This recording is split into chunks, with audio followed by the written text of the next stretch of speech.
Hello बच्चों, कैसे हैं आप सब। आई होप कि आप सब बहुत बढ़िया हैं। और आज हम करने वाले हैं 8th ग्रेड अभ्यास पुस्तिका कक्षा 8 सामाजिक विज्ञान का लेसन नंबर 8। पाठ का नाम है परिवर्तनकारी बाह्यशक्तियाँ।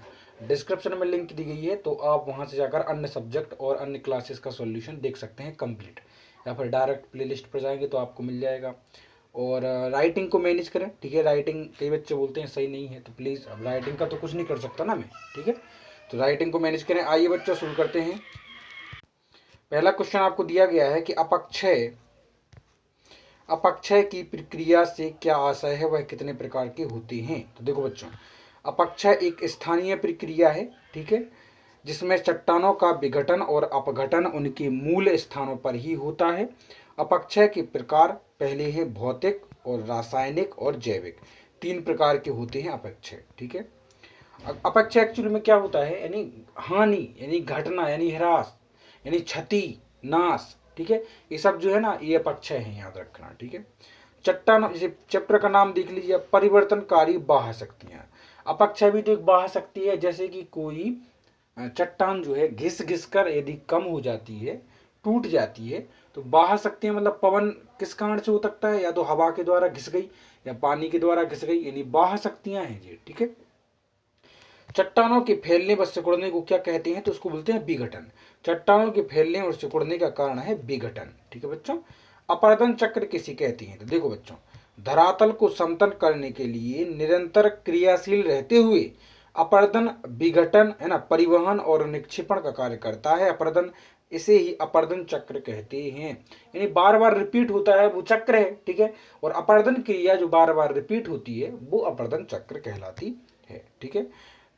अगला क्वेश्चन क्या है, देखिए बच्चों, क्वेश्चन नंबर 4 है आपका। नदी का महाखड्ड का निर्माण कैसे करती है नदी। तो देखो बच्चों, जल का वेग, यानी जल की जो धाराओं की तीव्रता होती है वो अधिक होती है। उसके कारण चट्टानों के टुकड़े अपनी तली को खुरच खुरच कर गहरा करते रहते हैं, ठीक है। कौन, चट्टान है। और जबलपुर में जो देखा जा सकता है, क्योंकि इसमें 2 उदाहरण पूछे गए हैं, तो जबलपुर में बेड़ाघाट और अमेरिका में ग्रांड कैनियन का जो हिस्सा है वो देखा जा सकता है, किसका, महाखड्ड का, ठीक है बच्चों। पवन निक्षेपण से बनने वाली किसी एक स्थलाकृति के बारे में बताइए। पवन निक्षेपण मतलब होता है पवन के द्वारा कोई भी एक वस्तु घिस जाए या वो अपनी जगह से हट जाए, तो वो निक्षेपण हो गया। जैसे कि बालू के टीले, रेगिस्तान में बालू के टीले बन जाते हैं ना, तो बालू के टीले या बालू टिब्बा का निर्माण पवन के निक्षेपण से होता है। ये बालू के टीले अर्धचंद्राकार होते हैं, ऐसे हो जाते हैं ना, ठीक है, देखा होगा। जहां तक एक ही दिशा में हवा बहती रहती है वहां टीले जो हैं बन जाते हैं, ठीक। अगला क्या है, समुद्री लहरों के अपरदन से बनने वाली स्थलाकृतियां। आपको बताना है कि समुद्री लहरें जो होती हैं उसके कारण कौन कौन सी स्थलाकृतियों का निर्माण होता है। तो समुद्री लहरों के अपरदन से निम्न आकृतियां बनती हैं, जैसे एक तो होगी पुलिन, एक हो गया रोदिका और एक हो गया लेगून। ये जो 3-4 जो आकृतियां हैं वो आपकी बनती हैं।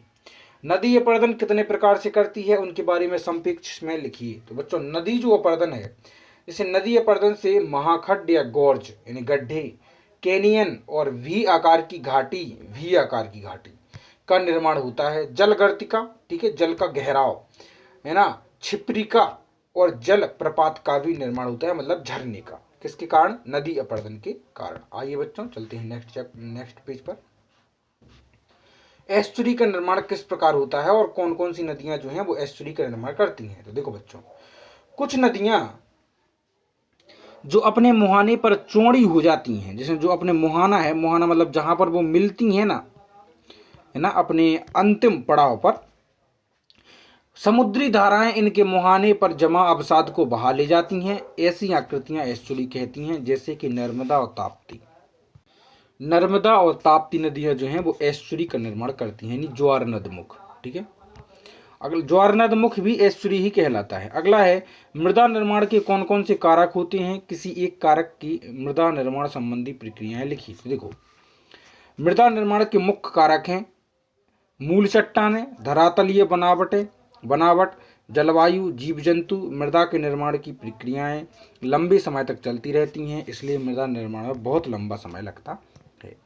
मृदा संरक्षण के लिए क्या क्या उपाय किए जा सकते हैं। तो मृदा संरक्षण के लिए वनों का संरक्षण, वृक्षारोपण, भूमि उद्धार, नियोजित चराई, बाढ़ नियंत्रण, सीढ़ीदार खेत बनाना, फसलों में फेरबदल करना, ये जितने भी कारक हैं उससे हम जो है मृदा का संरक्षण कर सकते हैं। ठीक है, तो ये चैप्टर जो है वो कंप्लीट हुआ। आपसे मिलते हैं नेक्स्ट वीडियो में। नेक्स्ट वीडियो आपकी इसी की नेक्स्ट चैप्टर की होगी। टेक केयर बच्चों, बाय बाय। वीडियो को लाइक और चलो सब्सक्राइब जरूर कर दें।